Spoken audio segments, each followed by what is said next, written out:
शेतकऱ्यांचा विषय हाच एक संवाद होता आणि त्या संदर्भातला कशा पद्धतीनं समोर गेलो पाहिजे, पुढचे आंदोलन कधी आणि केव्हा करणं अधिक व्यवस्थित होईल, या सगळ्यावर एकंदरीत चर्चा झाली आणि आमचा हेतू तोच आहे का हे आंदोलन म्हणजे जसं राजसाहेबांनी सांगितलं का ते बच्चू कडूच्या नावापुरतं न फिरतं ते शेतकरी म्हणून कसं जाईल समोर, तोही आम्ही विचार करू.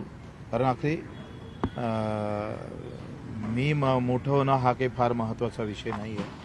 शेतकरी जो अडचणीत सापडलेला आहे आणि सरकार त्याची जे काही टिंगलबाजी करतं आहे ते फार चुकीचं आहे. देवेंद्रजी ज्या पद्धतीनं म्हणतात का दुष्काळ पडला तर मग आपण कर्जमाफीचा विचार करू आणि दुष्काळ पडायची वाटच आता सरकार शेतकऱ्यांनी पाहावं असं एकंदरीत जे चित्र उभं केलं जात आहे ही शेतकऱ्यासाठी अत्यंत दुर्दैवी गोष्ट आहे.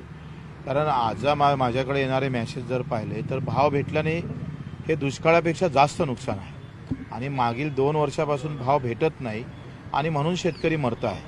आता हे फडणवीस साहेबांच्या लक्षात आलं पाहिजे, हा विषय महत्त्वाचा आहे. म्हणून मी आमंत्रणही दिलं की आता आमची जे मराठवाड्यात यात्रा निघणार आहे त्या यात्रेत राजसाहेबांनी यावं आणि शेतकरी म्हणून संबोधित करावं.